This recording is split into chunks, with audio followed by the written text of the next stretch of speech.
When you look across at Manchester City right now, it's a strange picture. On one hand, there's still City, Pep's machine, Haaland smashing goals for fun, and a squad built to hog possession like it's their birthright. But on the other hand, they're dealing with one of the worst injury crises we've seen in years. Omar Marmoush is out, and guys like Cherki, Kovacic, Foden, Stones, Guardiola, and Savinho are either doubts or sidelined. That's basically half their squad gone. And as a United fan, I can't lie, that does give me hope. Still, let's not kid ourselves. City won't roll over. Haaland just scored 5 for Norway like it was a kickabout in the park. He's basically a Viking robot. Even with creativity missing, Pep will structure everything around getting him chances.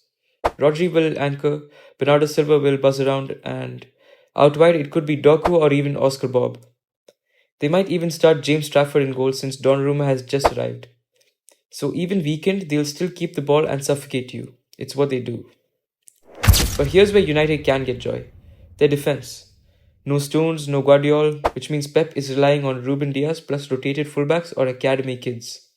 That's not exactly the brick wall we're used to. If Bruno can find the passes and our runners actually run, we can hurt them.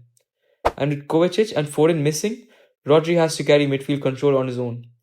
Even he must be thinking, I am good, but I'm not that good. Psychologically, too, they're not bulletproof. 2 straight league defeats, then a big win over Wolves. It's not the invincible City that we're used to. If Amorim sets us up compact, keeps it scrappy, and frustrates them, they could genuinely run out of ideas. Pep hates when football gets ugly. You can practically see the steam coming off his bald head. And speaking of his head, there'll probably be wounds after this game. So yeah, Haaland alone makes them terrifying, but they're not untouchable. Their defense is patched up and their midfield is stretched, and they're leaning on one striker. For United, it's all about discipline, counters, and set pieces. Bruno's deliveries, Mbeumo's pace, maybe even Harry Maguire sneaking a late goal could be huge. That's why I am cautiously optimistic. City will still play like City, but they actually look human right now. If we stay sharp and punish them when chances come, we've got a real shot. And if that happens, Pep's post-match meltdown will be almost as good as the 3 points. When you look at United going into this derby, it feels like we're walking on a tightrope.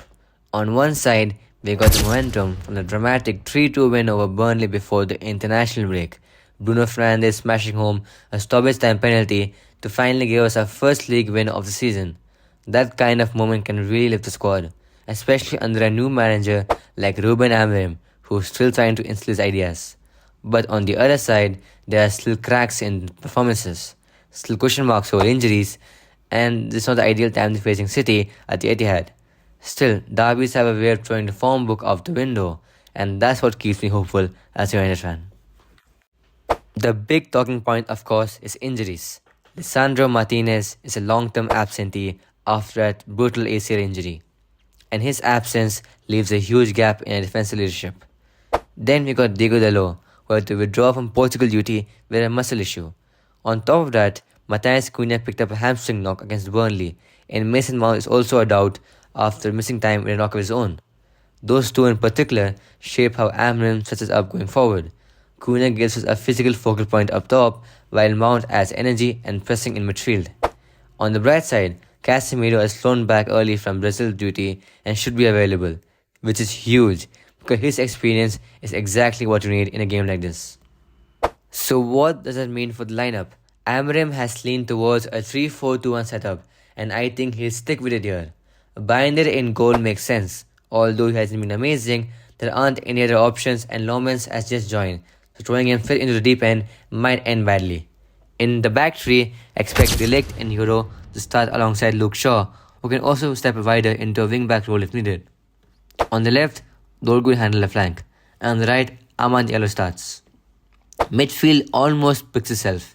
Casemiro as the anchor, and with Bruno Fernandes just in front of him pulling the strings. Bruno has been absolutely crucial this season, leading the league in chance creation and shot creating actions. We could also see a midfield pivot of Mbeumo and Casemiro if Mount doesn't play. If Mount is fit, he plays up front in the attacking midfield line. If not, then Amorim may go with Bruno and Mbeumo as number 10s. Up front, Sesko started his first Premier League game. Now, how do we play it? Let's be real. We aren't going to dominate the ball against City. Amorim will want us to stay compact, probably in a mid-block, cutting off the central channels and forcing City wide.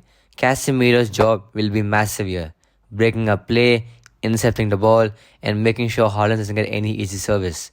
When you do win the ball, transitions are key. That's where players like Ahmad, Mbeumo, and Mount, if he plays, can make a huge difference. City's defense is weakened without Guardiola, so if we can get runners in behind the fullbacks, there's definitely joy to be had. And don't forget set pieces.